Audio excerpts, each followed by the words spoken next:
चलिए तो फिर चर्चा को हम लोग आगे बढ़ाते हैं और चर्चा के क्रम में अभी हम लोग बात कर रहे थे फिलहाल कांग्रेस के अजय सिंह से। अजय सिंह जी आप बता रहे थे कुछ क्या? हम ये बता रहे थे कि ये लोकसभा चुनाव इस बार जो होगा ये उन एजेंडा पर होगा जो भारतीय जनता पार्टी ने पिछले चुनाव में एजेंडा लेके आई थी। लोग अब 5 साल बाद ये पूछेंगे कि आपने जो चुनावी मैनिफेस्टो में आकर के कमिटमेंट किए थे कि 2 करोड़ लोगों को रोजगार देंगे, नौजवान यहाँ से पूछेंगे कि वो 2 करोड़ नौजवानों को रोजगार मिला कि नहीं। बातें ये आई थी कि काला धन स्विच बंद बैंक में जितना है उसको ले आएंगे और ले आने के बाद में पूरे भारत के लोगों के घर घर में 15-15 हजार रुपया पहुंच जाएगा। इस बार लोग पूछेंगे 15 लाख रुपया वो मिला कि नहीं, इसका भी लोग क्वेश्चन पूछेंगे। लोग ये पूछेंगे कि महंगाई भ्रष्टाचार के खिलाफ जो ये सरकार बन के आई थी मोदी जी का, तो रेलवे के किराया बढ़ा की घटा। लोग ये पूछेंगे कि पेट्रोल और डीजल का दाम बढ़ा की घटा। इनके आने के पहले जो रांची का हाईवे रोड बना हुआ है, ये लोग ही पूछेंगे कि 15 वर्ष में लगातार गडकरी जी और मुख्यमंत्री कमिटमेंट करते हैं कि रोड हमारा 15 दिन में बन जाएगा। ये पूरे 10 वर्षों में अभी तक रोड कंप्लीट हुआ कि नहीं। लोग ये पूछेंगे कि इसी मैदान में हमने कहा था कि ये इतिहास रहा है, टाटा कंपनी का रिलीज का नवीनीकरण हुआ था और एक पार्टी के द्वारा हजारों लोगों को बुलाकर मिठाई बांट दी गई थी कि आपका क्वार्टर का आवंटन हो गया। आज उस व्यक्ति से यह क्वेश्चन पूछा जाएगा। लोग ये पूछेंगे कि जो आपने मिठाई बांटा था, क्या वो क्वार्टर कॉर्पोरेट घराने के लिए मिठाई बांटे थे या यहाँ के लोगों के लिए मालिकाना हक के मिठाई बांटे थी? तो टाटा मॉल का रजिस्ट्री हो गया, अल्कोर होटल का रजिस्ट्री हो गया, लेकिन गरीब गुरबा के बस्तियों का आज भी बुलडोजर चल रहा है। इस चुनाव में ये सब एजेंडा होगा, ये एजेंडा पर वोटिंग होगी। भाई साहब तो क्या कुछ भी काम नहीं हुआ क्या? हाँ, काम हुआ है। क्या हुआ है? मैंने कहा रेलवे का किराया बढ़ा है, मैंने कहा नोटबंदी हुआ है, मैंने कहा नोटबंदी हुआ। नोटबंदी के नाम पर लोगों ने कहा कि देश के उग्रवाद को खत्म कर दिया जाएगा। उग्रवाद नहीं, लोग ये कहेंगे कि जिद मोहम्मद जी से हम लोग आतंकवादी को छोड़े थे जसवंत सिंह के नेतृत्व में और उनके बेटी को छोड़ा के लाए कि उनके साथ में कश्मीर में 4 साल तक हमने सरकार चलाया और पूरे कश्मीर को उग्रवाद के हमला गोश में घोष दिया और चुनाव का समय आया तो हमने मुफ्ती मोहम्मद के बेटी से गठबंधन छोड़ दिया। चलिए ये मुद्दा होगा, ये काम कई सारी शिकायतें हैं, कटाक्ष आरोप प्रत्यारोप लगेंगे। दिनेश जी थोड़ा सा आप खड़ा हो जाइए। बहुत तरह की बातें आई हैं सामने, आप ध्यान पूर्वक सुने होंगे और हम चाहेंगे कि आप इसका किस तरह से जवाब देंगे। आदरणीय अजय जी अभी जो बोल रहे थे, जो यहाँ के पूर्व सांसद थे जिन्होंने 2.5 साल का अपना कार्यकाल पूरा किया था, आज वर्तमान में इनके प्रदेश के अध्यक्ष हैं। मैंने कुछ देर पहले जुगसलाई ओवर ब्रिज की बात की थी। सांसद रहते हुए जुगसलाई ओवर ब्रिज के पास जाकर नारियल फोड़ दिया था कि जुगसलाई ओवर ब्रिज पास हो गया, लेकिन कहां पर पास हुआ था सिर्फ अजय कुमार को ही मालूम था, किसी रेलवे के बोर्ड के अधिकारी को नहीं मालूम था और सेंट्रल के अधिकारी को नहीं मालूम था। आज जो सांसद अपने विद्युत वरण महतो जी हैं, उनके माध्यम से केंद्र सरकार में किस प्रकार रेलवे की अधिसूचना जारी करा करके उस ओवरब्रिज को पास कराया गया, यह जग जाहिर है, ये किसी को बताने की आवश्यकता नहीं है। जमशेदपुर में कितने नए सारे ट्रेन चालू कराए गए, यह भी किसी को बताने की आवश्यकता नहीं है, यह भी सारे लोग को मालूम है कि आदरणीय सांसद ने कितने सारे ट्रेन चालू कराए। 70 साल तक बार बार एयरपोर्ट एयरपोर्ट एयरपोर्ट बोला करते थे, उस एयरपोर्ट का भी शिलान्यास किसने कराया, यह भी किसी को बताने की आवश्यकता नहीं है। थोड़ा सा आप लोग शांति बनाए रखें, यह आपका प्रोग्राम है, ये आपके लिए है, आप थोड़ा शांति बनाए रखें। आपके नेता बोल रहे हैं, आपके नेता बोल रहे हैं, लोग एनएच की बात कर रहे हैं, मालिकाना हक की बात कर रहे हैं। हेमंत सोरेन की भी सरकार रही, मधु कोड़ा की भी सरकार रही, दोनों में इनकी सहभागिता रही। कहां उन्होंने एनएच का काम किया इन लोगों ने, या कहां इन्होंने मालिका के पहल किया। दुलाल भुइया जो आज कांग्रेस में है, वो कभी भूमि सुधार राजस्व मंत्री हुआ करते थे, उन्होंने कौन सा पहल किया? जो किया भारतीय जनता पार्टी की सरकार ने किया और अपने सांसद ने किया। जो किया बीजेपी ने किया और किसी ने नहीं किया। आपने जिस तरह से सत्ता पक्ष और विपक्ष का दोनों का आपने व्यू सुना, लेकिन अब हम आम जनता के बीच जाते हैं और जनता का मन टटोलने की कोशिश करते हैं। हमारे साथ में कई सारी जनता है, आप आए, एक एक करके आए। अब आप बताएं, आपने सुना सत्ता पक्ष और विपक्ष के अपने अपने अलग अलग दावे हैं। आप एक प्रबुद्ध जनता होने के नाते, एक वोटर होने के नाते, आप किन मुद्दों को देख करके इस बार वोट देंगे? मैं तो विकास करना कोई तो हुआ नहीं है, तो मैं जो विकास करेगा मैं उसी को वोट दूंगा। और कुछ भी काम नहीं हुआ है। विद्युत सांसद महतो हैं, उनके द्वारा एक भी ऐसा कार्य नहीं हुआ जिससे जनता को जो 5 रुपए में प्लेटफॉर्म टिकट मिलता था आज का रेट वो 20 रुपए मिल रहा है। हम किस आधार पर उनको वोट देंगे? ठीक है, शिक्षा के नाम पर। ठीक है। और से कुछ लोगों से बात करते हैं। आप बताइए क्या किस आधार पर वोट देंगे इस बार? आप क्या मुद्दे होंगे? मुद्दे होगा अनएम्प्लॉयमेंट, बेरोजगारी, उसके बाद आपका भ्रष्टाचार, उसके बाद महंगाई, बस जुमले। आप बताइए। हम सरकार से यही पूछना चाहेंगे कि यदि आप इतना बढ़िया चौकीदार हैं तो आज तक किसी को 5 वर्षों में किसी तरह का जांच करवा करके किसी को सजा दिलवाने का काम क्यों नहीं किए? नहीं ना, इस तरह का गलत चीजें नहीं होनी चाहिए ना। मैं आपसे हाथ जोड़ करके बोलता हूं कि किसी तरह का भी आरोप प्रत्यारोप नहीं, ये जमशेदपुर के अच्छाई के लिए है। मैं आप लोग के पास में भी आऊंगा, आप लोग से भी बात करूंगा। मेरे पास में काफी वक्त है आप लोगों की एक लोगों तक मैं पहुंच सकूंगा। आप बताएं भाई साहब, आप क्या करते हैं? बिजनेस करते हैं सर। क्या बिजनेस करते हैं? होलसेल का सप्लाई का काम। सरकार की जो व्यवसाय की नीति है क्या, उससे आप कितना सहमत? हम तो सहमत हैं, क्योंकि बहुत सारे काम जो हो गया ईमानदारी से भी हो रहा है, और जो चोरी चमारी हुई तो बहुत सारे से बंद हो गई है। मिले जुले विचार आ रहे हैं, आप देख रहे हैं कि मिले जुले विचार आ रहे हैं। हमारे साथ में काफी लोग हैं, हम सबके पास पहुंचने की कोशिश करेंगे। आप ये बताइए कि आप कितना, अगर कहा जाए कि आज थोड़ा सा आप जगह दे दो भैया, आप थोड़ा सा जगह दे दो और थोड़ा सा दो जगह। आप ये बताइए जिस गठबंधन के पास पीएम लायक एक चेहरा नहीं है, 22 मुद्दों पर बात करिए। क्या कुछ मुद्दों पर बात करिए? सांसद हमारा ऐसा है कि जो चपड़ा राखा माइस आज 18 साल से बंद पड़ी थी, उनको खुलवाया है हमारे सांसद जी ने। जिस 70 साल से आज जमशेदपुर में एक भी एरोड्रम नहीं था, हमारे सांसद महोदय जी ने एक एरोड्रम, हाँ एरोड्रम। चलिए, आपको काफी समय दिया। आप बताइए, एक मिनट रुकिएगा। बीजेपी के ही नेता हैं अनिल मोदी जी, उनसे हम जानेंगे। आप बताइए क्या? आप ये बताइए कि जिस तरह से विपक्ष आरोप लगा रहा है मुद्दों पर, कई सारे मुद्दे उन लोगों ने गिना दिए, आप बताइए क्यों जनता वोट करे? विकास की बात जब होता है कि एक नरेंद्र मोदी पूरे विश्व में एक ऐसा नेतृत्व उभरा है जिसको वैश्विक नेतृत्व कह सकते हैं, और भारत के विकास की चर्चा पूरे विश्व के राजनीतिक मानचित्र पर हो रही है। लेकिन हमारे देश के विपक्षियों को यदि नहीं दिखता तो उनको चश्मा बदलने की जरूरत है।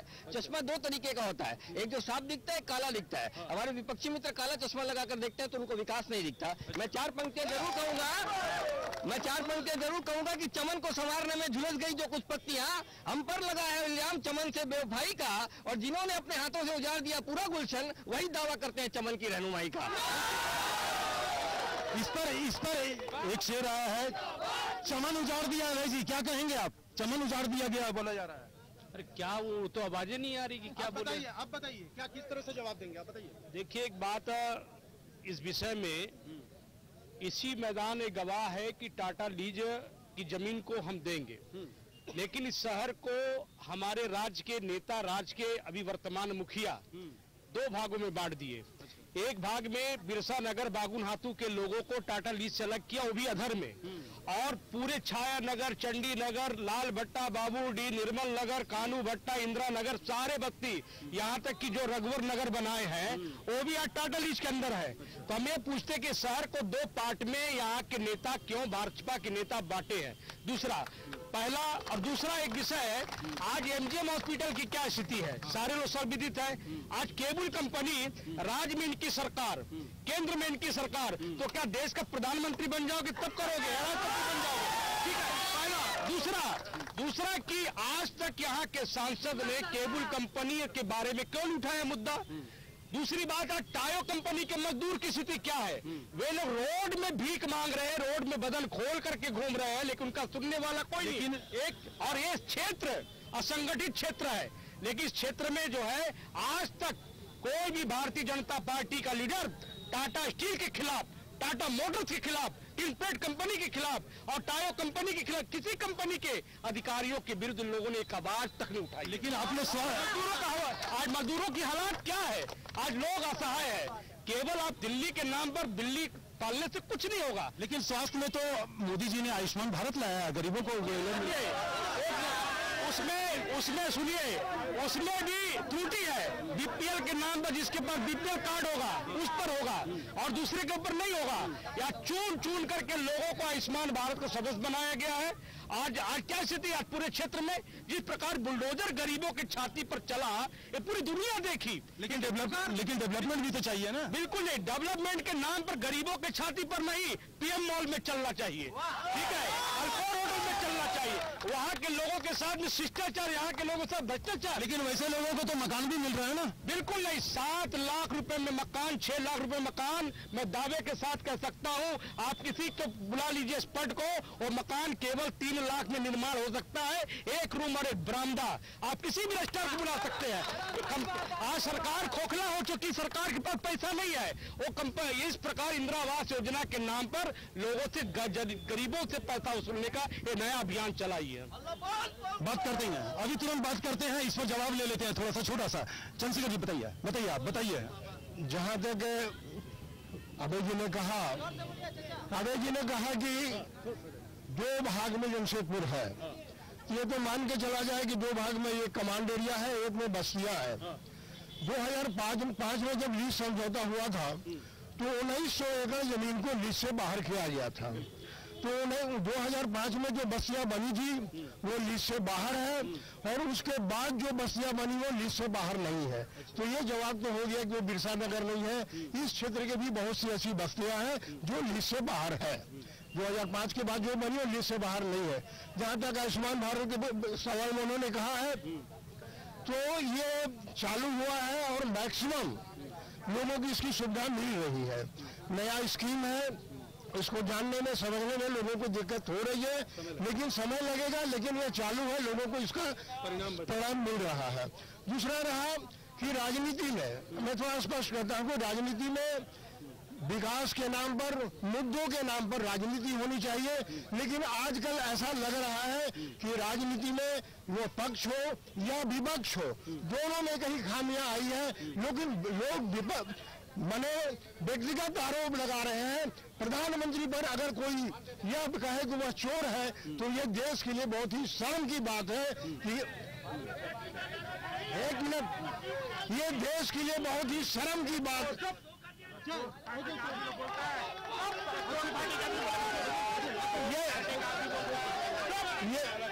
ये देश के लिए बहुत ही शर्म की बात है। ये संवैधानिक पद है, और संवैधानिक पद पर जो व्यक्ति बैठता है वो देश के सर्वोच्च के लिए होता है। आप देख सकते हैं जिस तरह से जवाब ये मिला है, और जिस तरह से दोनों पक्ष में जवाब मिला है, आप देख सकते हैं नारा। और लोगों से अपील करते हैं, थोड़ा सा प्लीज चर्चा को जारी रखेंगे हम। थोड़ा सा आप रुक जाइए, प्लीज आप थोड़ा सा रुकिए, प्लीज आप थोड़ा सा रुकिए। आप लोगों से बात करेंगे, आप सबों से बात होगी, आप सबों से बात होगी, आप सभी बात होगी। बैठिए, मैं आऊंगा आपके पास में, आप बैठ जाइए। आप लोगों से बैठ के, आपसे मैं थोड़ी देर पहले बात किया, सभी लोगों, आपसे भी मैं बात करूंगा। नहीं बात किया तो मैं करूंगा, आपसे करूंगा, लेकिन आप भी रिलैक्स रहिए, इस कार्यक्रम को चलने दीजिए। ये कार्यक्रम आपके लिए है और आपके मन को टटोलने के लिए आए हैं कि किस तरह से आप लोग अगला चुनाव में अपने प्रत्याशी को चुनेंगे और उसे लोकसभा में भेजेंगे। लेकिन सबसे बड़ा सवाल है कि कई सारे मुद्दे हैं, एक एक करके अगर सभी मुद्दों पर आएंगे तो उस पर बात करेंगे हम। विजय जी ये बताइए कि अभी वर्तमान सांसद द्वारा बिजली के क्षेत्र में क्या कुछ किया? देखिए, अभी भाषण देने का समय नहीं है। देश में भारतीय जनता पार्टी की सरकार है और इस राज्य में भी भारतीय जनता पार्टी की सरकार है, और यहाँ के जमशेदपुर के सांसद भी भारतीय जनता पार्टी के थे।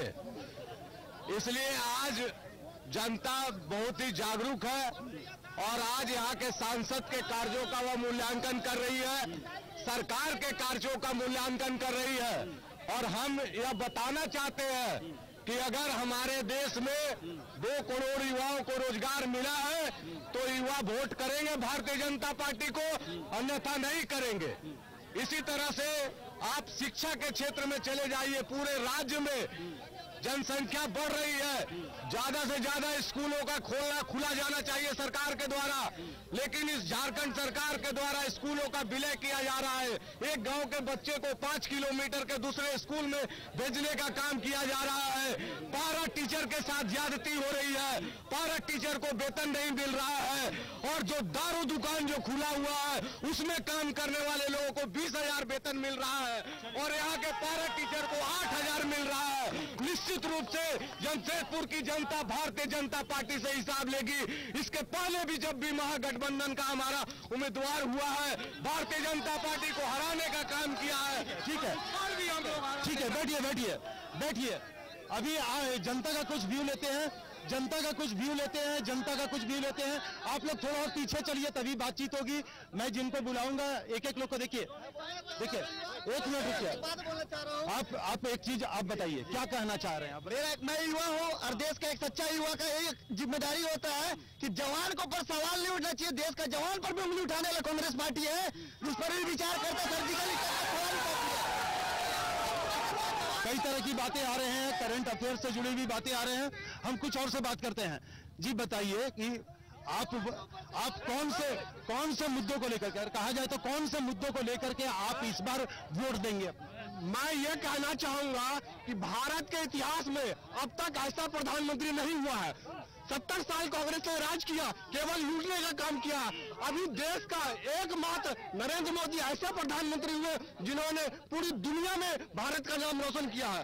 और मैं ये दावे के साथ कह सकता हूं कि आज हमारा जो सांसद है विद्युत महतो, इससे पहले किसी सांसद को कोई व्यक्ति आज तक ना देखा होगा, ना सुना होगा, ना जाना होगा। यह सांसद इतने सारी योजनाओं को जमशेदपुर में लागू किया कि शायद अब तक के जमशेदपुर का इतिहास में ऐसा सांसद पैदा नहीं हुआ होगा।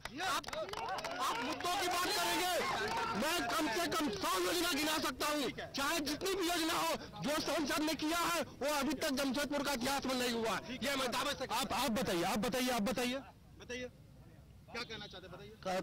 कहना चाहते हैं कि जितना भी गाली दिया जा रहा है, गाली नहीं किया, क्या गाली? मुद्दा में हर विकास हटा दिया। मोदी ऐसा कोई नहीं, मोदी ऐसा प्रधानमंत्री कोई नहीं है। वो देश का ही नहीं पूरा विश्व का लीड करने वाला प्रधानमंत्री है। तो आप देख सकते हैं कि जिस तरह का ये आरोप प्रत्यारोप लग रहा है, एक उत्साह है लोगों में, और यही हमारी लोकतंत्र की सबसे बड़ी ताकत भी है। और फिलहाल यहाँ पर 12 मई को चुनाव होना है, लेकिन परिणाम 23 मई को ही निकलेंगे, और उसके बाद में ही कौन यहाँ जमशेदपुर से सांसद बनकर जाएगा, इस पर जनता मुहर लगाएगी। लेकिन हमारे साथ में कई सारे मुद्दे हैं, उन पर हम बातचीत करते हैं, और बिजली, पानी और स्वास्थ्य, शिक्षा, कई सारे हैं इसमें। अगर एक चीज बोला जाए, आप लोगों से एक चीज सवाल करना चाहेंगे, महिला सशक्तिकरण पर ये सरकार को किस तरह से काम किया? सर, महिला सशक्तिकरण पे इस सरकार ने कोई भी ऐसा कदम नहीं उठाया है जिससे महिलाओं को, आम व्यक्ति को किसी तरह का, कोई भी पूर्वी विधानसभा से आप उठा लीजिए, किसी भी क्षेत्र से, महिला सशक्तिकरण से उठा लीजिए, शिक्षा से उठा लीजिए, बेरोजगारी से उठा लीजिए। 25 साल से हमारे विधायक हैं माननीय रघुवर दास जी, उन्होंने वादा किया था पूर्वी की। ये संसदीय चुनाव है, संसद पर बात करो ना कि किसको यहाँ से जिताकर भिजवाओगे, कौन से ऐसे मुद्दे होंगे? मुद्दे हमारा अनएम्प्लॉयड है, रोजगार, हमारे पूर्वी की जो भी रोजगारें हैं सारी बंद हो गई। जितने भी हमारे युवा हैं, रोजगार नहीं मिला, रोजगार नहीं मिला है। आप बताइए, आप आइए, आप लोग 2-4 लोग आइए, आप बताइए क्या? जो भी हम अगले चुनाव में हम लोगों के साथ वादा हुआ उसे छला गया। कोई निखर न काला धन आया, न रोजगार मिला, उद्योग बंद हो गया। 30,000 को वोट देंगे। आप बताइए। सर, ये पहली सरकार है, हाँ, ये पहली सरकार है जिसमें समस्या तो छोड़िए, दिल हो रहा है। मैं खुद जूझ रहा हूँ यहाँ पे। ये कब देखते होंगे कि CSP ग्राहक सेवा केंद्र जहाँ तहाँ खोला गया, मैंने भी स्टार्ट किया था, उसमें बहुत अच्छा बोला गया था कि 2014 से 5,000 रुपया सैलरी लागू है। दूसरी बात, कमीशन और जो भी है इसको 3-4 कंपनी को डिपोट किया गया, हर एरिया में 2-3-4 कर दिया गया, और वो 5,000 रुपया जो है 2014 से लागू, वो आज तक नहीं मिल रहा किसी को। और दूसरा क्या, बैंक में कोई सुविधा नहीं है। जो सीएसपी कर रहे हैं वो जाके दिन भर माथा पच्ची में और इसके पीछे घूमना पड़ता है। मतलब वो महीना भर मेहनत करके 3-4 हजार रुपया कमा वाले तो बहुत बड़ा। क्या बैंक में काम नहीं होता आपका? बैंक में नहीं, मेरा सीएसपी में काम नहीं हो रहा था। सीएसपी में जा के अरे टाइम लग रहा था ना, जो काम 5 मिनट का है। बात यह है कि मोदी जी गिना रहे हैं कि भाई और बहनों इधर करोड़ अकाउंट मैंने खुलवा दिया, लेकिन जिसने अकाउंट खोलने में मेहनत किया वो आज भीख मांगने के लिए मजबूर है। चलिए ठीक है, आप बताइए कौन से मुद्दे होंगे जिनको लेकर के आप वोट देंगे इस बार के चुनाव? इस बार का चुनाव में आपका चैनल का माध्यम से मैं बीजेपी सरकार को बोलना चाहता हूं, अपने संसद महोदय को बोलना चाहता हूं कि यहाँ पर जो कि अभी ये नारा लगा रहे हैं कि गरीबी हटा दिए, गरीबी हटा दिए। आज भी राशन गरीब एरिया में, देहात एरिया में बहुत कम को मतलब कि 85% गरीबों को नहीं मिलता है। वो आता है सीधे ब्लैक हो जाता है। वो कहाँ जाता है इनसे पूछा जाए, कहाँ चला जाता है। हमारे रघुवर दास जी 25 साल से राज कर रहे हैं। वो बोले कि बस्ती का मालिकाना हक दे, अभी तक वो नहीं मिला। यहाँ पर जो है सो पट्टा भरवाया गया, रसीद भरवाया गया कि सबको बस्ती मालिकाना हक देंगे। वो कहाँ गया? एक जुमलाबाजी में, एक जुमलाबाजी में एक देश नहीं चलेगा। दूसरी बात होता है कि हमारा चौकीदार क्या है? 2 करोड़ ये नौजवान है 2 करोड़ का नौकरी देंगे। नौकरी मिली, अभी ये चिल्ला रहे हैं। ठीक है, रोजगार एक प्रमुख हो रहा है, रोजगार एक प्रमुख हो रहा है, आप तक भी आएंगे। आप बताइए कौन से मुद्दे हैं आपके सामने, क्या अपने जेहन में डाल करके आप इस बार वोटिंग करेंगे? नौकरी मिली 2 करोड़ का।